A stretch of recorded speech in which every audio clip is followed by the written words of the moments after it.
Mobil Purnawirawan Brigjen TNI Hendrawan Ostevan telah ditemukan di perairan Marunda, Kecamatan Cilincing, Jakarta Utara, Sabtu, pukul 8.55 waktu Indonesia Barat. Mobil itu tepatnya ditemukan pada radius sekitar 5 meter dari bibir dermaga, sekitar 6 meter dari atas permukaan air. Jenazah Hendrawan Ostevan ditemukan mengapung di Laut Marunda tak jauh dari titik jatuhnya mobil 8 hari sebelumnya atau pada Jumat sore. Jenazah ditemukan oleh nelayan di sekitar Laut Marunda. Berdasarkan kamera CCTV, mobil Toyota Vios berwarna gelap yang dikendarai almarhum Hendrawan melaju di dermaga pada pukul 00.40 WIB, Kamis dini hari. Soal penyebab meninggalnya Hendrawan Ostevan masih misterius. Polisi belum memberikan keterangan resmi soal itu. Apakah pensiunan Jenderal TNI itu diduga bunuh diri atau telah meninggal sebelum mobilnya meluncur bebas masuk laut?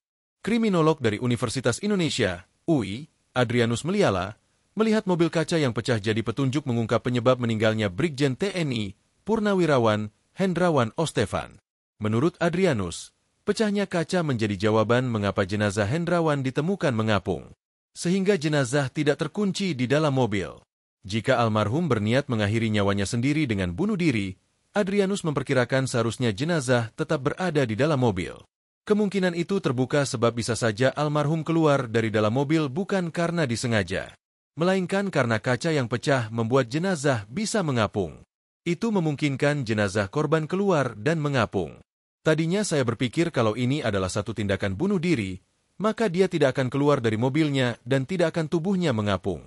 Tetapi ketika ternyata kaca pecah dan itu saya kira karena tekanan air, jenazah keluar dan mengapung, kata Adrianus di Kompas TV, Sabtu.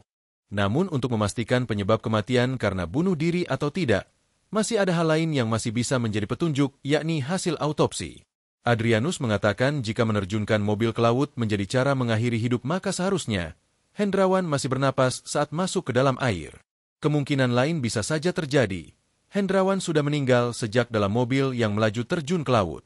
Tetapi ketika ternyata kaca pecah dan itu saya kira karena tekanan air, jenazah keluar dan mengapung. Analisis ketiga Adrianus, yakni lokasi tewasnya Hendrawan juga menjadi petunjuk. Kalau lihat dari lokasi, tentu ini bukan lokasi yang gampang dicapai sembarang orang. Kalau ini adalah tindakan bunuh diri, maka ini adalah bunuh diri yang intensional, ujarnya. Terlihat keadaan di dermaga KCN Marunda pada saat kejadian cukup terang. Mobil melaju dengan lampu menyala dari sisi barat menuju ke sisi timur dermaga. Mobil itu melaju lurus dan tiba-tiba terlihat terjatuh ke lautan. Sementara itu, berdasarkan rekaman CCTV kedua, terlihat posisi terceburnya mobil yang dikendarai Hendrawan berada di belakang sebuah kapal tongkang. Mobil itu tampak melaju lurus ke arah laut, sementara di sisi kanannya sebenarnya ada jalan berbelok yang mengarah keluar dermaga. Dalam video rekaman CCTV kedua itu juga terekam bahwa mobil tak lagi terlihat setelah terjatuh secara mendadak di belakang kapal tongkang. Download Tribun X sekarang, menghadirkan lokal menjadi Indonesia.